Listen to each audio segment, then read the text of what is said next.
Dober dan. Danes je z nami gospa Anita Peričnik-Noč. Še vedno je zelo aktualna tema motnje mokrenja.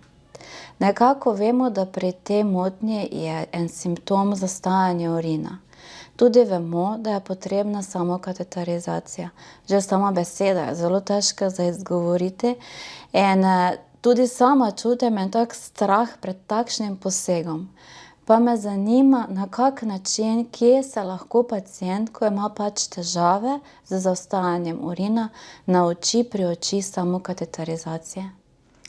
Ja, samokateterizacije nauči pacienta medicinska sestra, ki mora imeti posebna dodatna znanja s področja motenj mokrenja. Zdaj, zelo pomembno je, da mi bolniku povemo, zakaj je potreben ta poseg, a ne. Tako kot ste sama rekla, že sama beseda je malo strašljiva, a ne. In ko bolniki to slišijo, moram reči, da v svoji dolgoletni praksi nisem imela niti enega, ki bi bil navdušen, da bo mogel to početi, a ne. Ampak so se pa potem bolniki vračali v ambulanto in povedali, da ko so se začeli samokateterizirati, da se jim je pa zelo spremenila tudi kvaliteta življenja, a ne. Tako da zelo pomembno je, da si za bolnika vzamemo čas, da mu razložimo, da to zastajanje urina lahko res poslabša osnovno bolezen.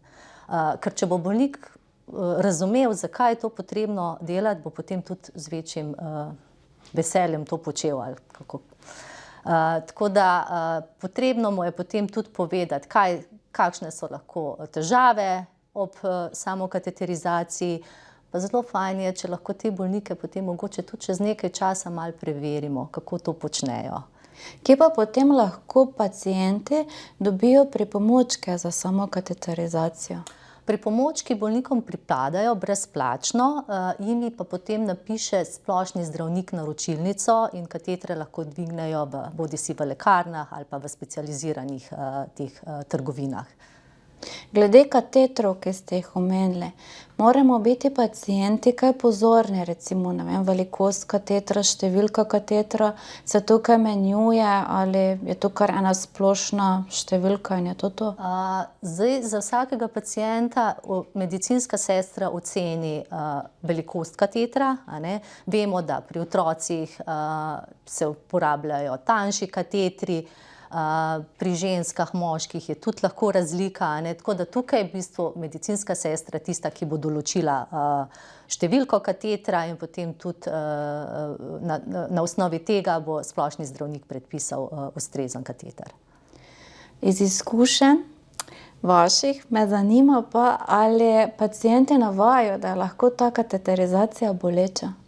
To boleč poseg? Zdaj je tako, lahko je na začetku bolj neprijetno, ker vemo, da sluznica je občutljiva, a ne, ampak sčasoma se potem bolniki tako navadijo, da rečejo, da v bistvu to čisto neboleč poseg, rata jim to ena rutina, tako da lahko je pa mogoče na začetku majčkeno bolj neprijetno. So pa tudi zdaj katetri v primerjavi v preteklosti bistveno boljši, iz boljših materialov, prevlečeni so že s tem gelom, a ne, da potem kateter lažje zdrsne v sečnico, tako da je tukaj šla znanost kar naprej. Najlepša hvala za vaš čas in pa za vaše res izčrpne odgovore.